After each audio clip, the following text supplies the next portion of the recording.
And good morning, everyone tuning in. Thank you so much. We know it's 8:30, bright and early on a Friday morning, but we are thrilled to be here with you at CEO Effectiveness. I am Dr. Collura, and I am here with the renowned Dr. Bill Anton, the CEO and founder of CEO Effectiveness. Dr. Anton, good morning. Good morning. So we are excited to have you for the next 10 minutes and to dive into something that's near and dear to everyone's heart that is out there, and that's the 3 keys to happiness, right? What is kind of that secret sauce, that recipe, so to speak. So no one better in the world to touch on this subject than Dr. Anton. So Dr. Anton, when we think about happiness, I know so many people, when they consider being happy, they may think they find it in greater wealth or career opportunities, or perhaps it's that special someone that they're with, right? But there's probably more to the recipe of happiness than just that. Right? That's an understatement.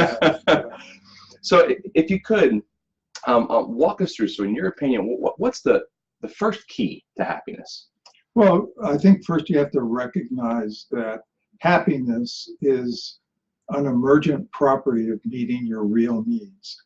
Now, a lot of the things you described, like success in careers, wealth, toys, etc., are not your real needs. They're nice things to have, and they're things that many of us enjoy, but your real needs require a different pathway. And the pathway begins with a fundamental entry point, which is every human being has to reduce the gap between the person that they present to the world and who they are on the inside.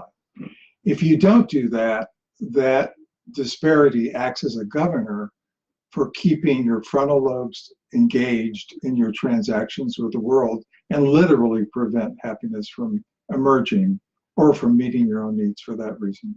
So being able to meet our needs in the sense of perhaps being authentic with ourselves, being honest with ourselves. Yeah. If you don't know who you truly are, then you don't know what you truly need.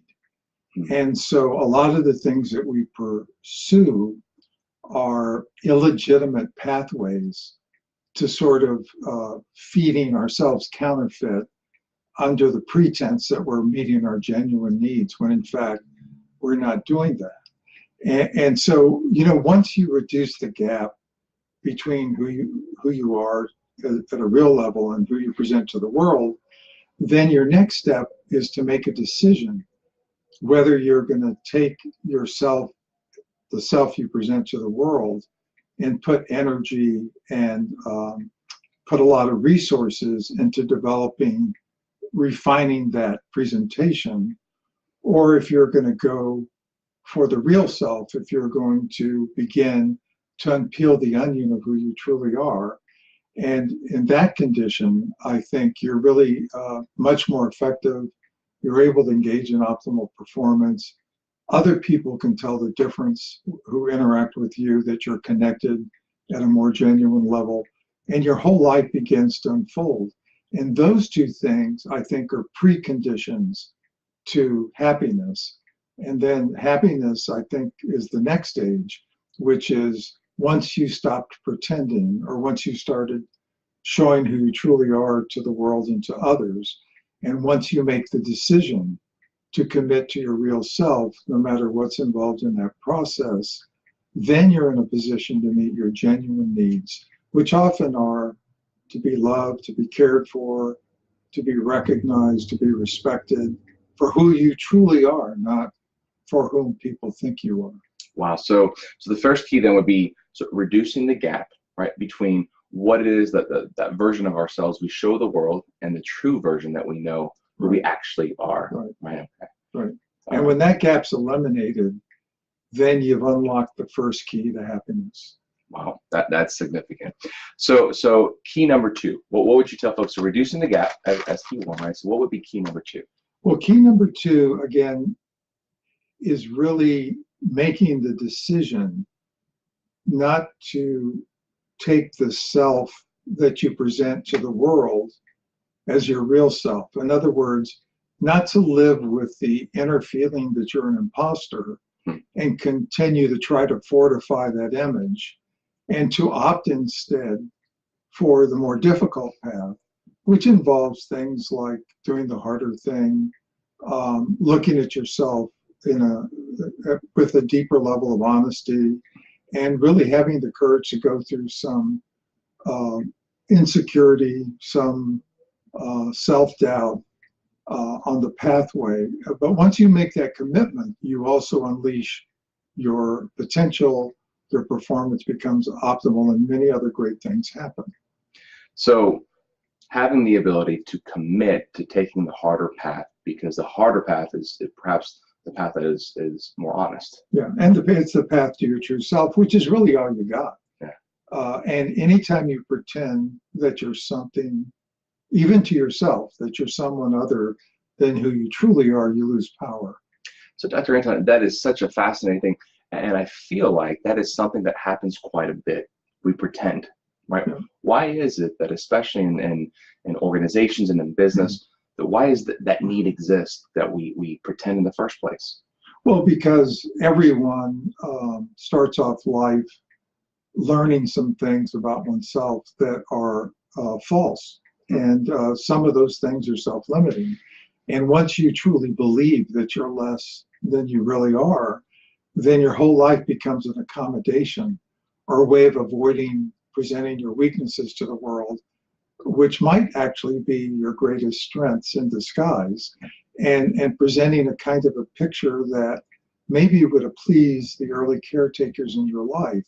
The problem is that we carry those early beliefs, those early mental models far too long in life, and they limit everything. They limit work performance, they limit our capacity to love, they limit our ability to be vulnerable, they limit our capacity to influence. Everything is linked to that, and yet we live as if the pretense that we give ourselves and live by on a daily basis is reality, and it's anything but. Wow. So being able to recognize that within ourselves, we have to just be honest and look at ourselves in the mirror and recognize how much of our lives consists of us pretending to be something that we are actually not, because of early mental models and trying to live up to certain things that perhaps were ingrained at a very young age. Right. And trying to hide the parts of ourselves that we learned were not acceptable. And showing those parts, even taking baby steps to introduce a little bit of your truth into every conversation, gradually begins to unravel the ways in which we limit ourselves, and also limit ourselves from being happy. That's fantastic. So, all right, so that's key 2. How about key number 3 to happiness? Well, again, key number 3 is meeting your real needs. And I can't tell you how many top executives I've worked with who are sort of like the kind of people that from the outside, everyone thinks they have an idyllic life. They have fame, they have built enormously great companies, or they're heading huge, expansive corporations. And yet inside, they have lost their capacity to feel happy, sometimes to the point of just being completely depressed and unhappy every day of their lives. And yet from the outside, they present a facade or a different picture to the world. And you'll never meet your real needs unless you know your real self. And one thing that's also useful to think about is the realization of the real self, or the discovery of the real self, is almost always, if not always, a positive thing, not a negative thing. Yet we fear it as if we're going to reveal to ourselves that we have the plague. Well, and it's interesting because there's this feeling of almost like being naked. Like, am I going to expose that true deep inner core to myself? And there's fear that comes along with it. Yeah, but it's fear. It's really, as Marianne Williamson said, it's really fear of our inner greatness disguised as fear of our defects. You know, and it's so interesting because we always hear in business, right? Don't be afraid of success. Success awaits you, right? And that's something that kind of parallels, in a sense, right? To what is that you just alluded to. So, okay, so to recap the 3 keys to happiness, right? So first and foremost, close the gap. right? The gap that exists between the version of you you're showing to the world and the version of you actually are. Right? Absolutely. Okay, and then number two, take the harder path, right? And so when we take the harder path, it's this idea that we know that we're doing things on a daily basis because we have a mental model that's easy for us to do because we're accustomed to it. Right. So perhaps we need to break those mental models. Exactly. Okay, and then key number three would be our ability to give ourselves truly what we need, right? What are our true needs as opposed to the needs we think we have, which feed those mental models. Absolutely. Yeah. So what's one thing for the folks watching that we can do one step forward to identify what are our true needs, or should we inherently know them? Well, I would say in every conversation and every interaction, whether it be with direct reports, whether it be with friends or a spouse, try and take a baby step towards revealing what's going on inside that you've chosen not to share. Now, you don't have to like dive in the pool and confess all your fears about all of your defects. I mean, that would be more self-defeating than self-loving. But just taking a baby step. And people will read the authenticity, and you'll get feedback from the environment that's going to disconfirm what you believed would happen if you choose not to take that baby step. So it's interesting. No, that's fascinating. So, all right, 3 keys to happiness. There you have it, Friday morning. Thank you all so much for tuning in. Please visit our website, www.ceoeffectiveness.com. Give this video a like, give this video a share, and we look forward to seeing you at the next Facebook Live, which we will do next week. Have a great day and have a great weekend, Dr. Have a great Friday. Absolutely. Thank you.